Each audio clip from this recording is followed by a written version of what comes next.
Ja, jetzt möchte ich ganz einen netten Menschen grüßen, und zwar einen Dorfgrill in Ips, einen Gaux, den Daux heißt er, weil das ist sein Spruch.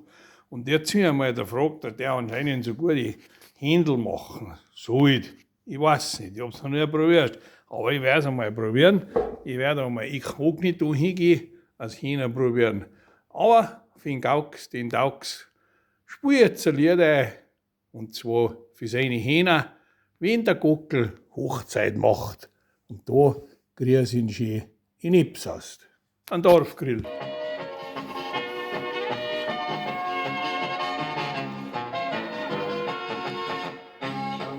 aller Herrgottsruhe liegt wie mit am Schrei.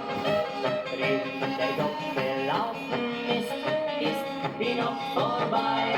Ihr reibt den Schlaf aus den Augen und schaut dann hinaus, da steht der stolze Hahn. Und alle Hennen, die schauen so zufrieden drein, da wird's der Gockel sein. Go, go, go, go, go. Wenn der Gockel Hochzeit macht, küsst er in der Hochzeitsnacht erst sein Lieblingshuhn und dann alle rundherum. Ist es nicht der wahre Brauch, wie a Gockel Hochzeit macht, nur eine treu zu sein? Ja, sonst fällt ihm gar nicht ein. Gar nicht so dumm, gar nicht so dumm, gar nicht so dumm ist das Huhn. Gar nicht so dumm, gar nicht so dumm, gar nicht so dumm ist das Huhn. Ja, du kannst drauf neidisch werden auf den Kikeriki, der mit einem Schlollen kommt zwischen den Federvieh. Und alle Hennen, die legen für ihn gern ein Ei und keinen, die ihm widerspricht. Und dass er für sein Weib seine Federn lässt, das gibt's beim Gockel nicht. Oh Gott, Gott, Gott, Gott, Gott.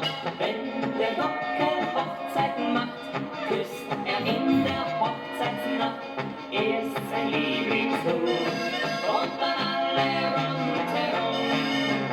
Ist das nicht der wahre Brauch, wie a Gockel Hochzeit macht, nur einer treu zu sein? Ja, sonst fällt ihm gar nicht ein. Gar nicht so dumm, gar nicht so dumm, gar nicht so dumm ist das Huhn. Gar nicht so dumm, gar nicht so dumm, gar nicht so dumm ist das Huhn. Ja, wenn der Gockel Hochzeit macht, küsst er in der Hochzeitsnacht erst sein Lieblingshuhn und dann alle rundherum.